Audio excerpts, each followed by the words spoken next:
When we recorded a year ago, um, I was really scared. I think you were too. There was talk of 2 million people dying, 1 million. Um, we're at 500 and something thousand right now, which is half as bad as 1 million in some dimension, but in a way, not close. Um, when we recorded, I came very close to asking you whether you would bet on more than a million or under a million deaths. And I sensed from you that you thought that was a dangerous question to ask, to put on the table. And so I didn't ask it.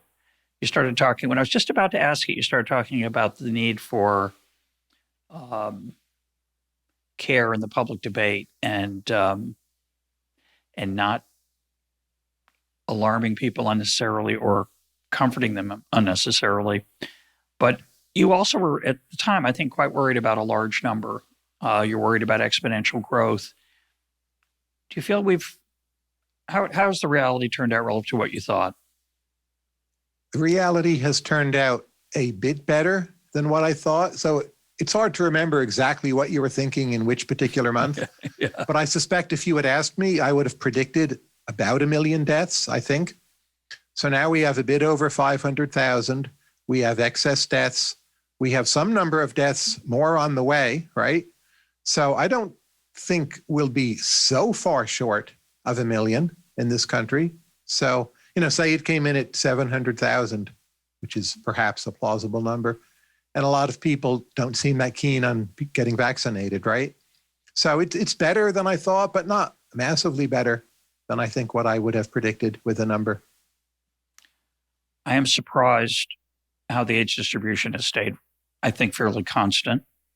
So I expect there to be some of these excess deaths will be under death. I don't know what the opposite of excess is.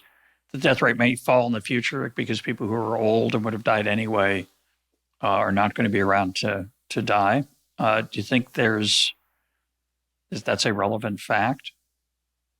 Well, somewhat. I mean, the total number of deaths you have over the history of your civilization will not exceed the number of people, right? Those things they're going to net out. Funny how that works. Yes, many great books teach us that. But overall, the people who stress the role of age, I find myself disagreeing with more and more. I don't doubt the numbers. But ultimately, when bad things happen on a certain scale, Pearl Harbor, 9/11, you don't worry too much. How many young people died? How many old people died? It's simply something that to maintain your societal coherence, you have to mount a very vigorous response to. So I think the average number of life years lost from a COVID death is about 11. That's a lot in any case. And half the hospitalizations were people 60 or younger. How terrifying it must be to be in the hospital for 2 weeks with COVID, surrounded by COVID. No one can visit you, especially early on. It's significant, no matter what the exact age distribution is. So when there's sort of two cues that set me off a bit now that we're looking back. One is when people obsess over the age distribution, and the other is when they obsess over lockdowns as the main public policy issue.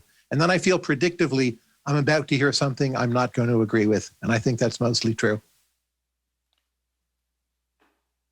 So knowing what we know now, what would you have advocated back in March?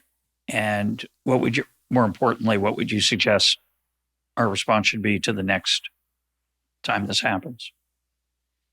Well, if you look at our earlier dialogue on EconTalk, I advocated a big set of prizes for quality vaccines. Operation Warp Speed was a version of that with prepayment built in. It worked wonderfully. Obviously, it will depend on what the next pandemic is, but that I think is a great model.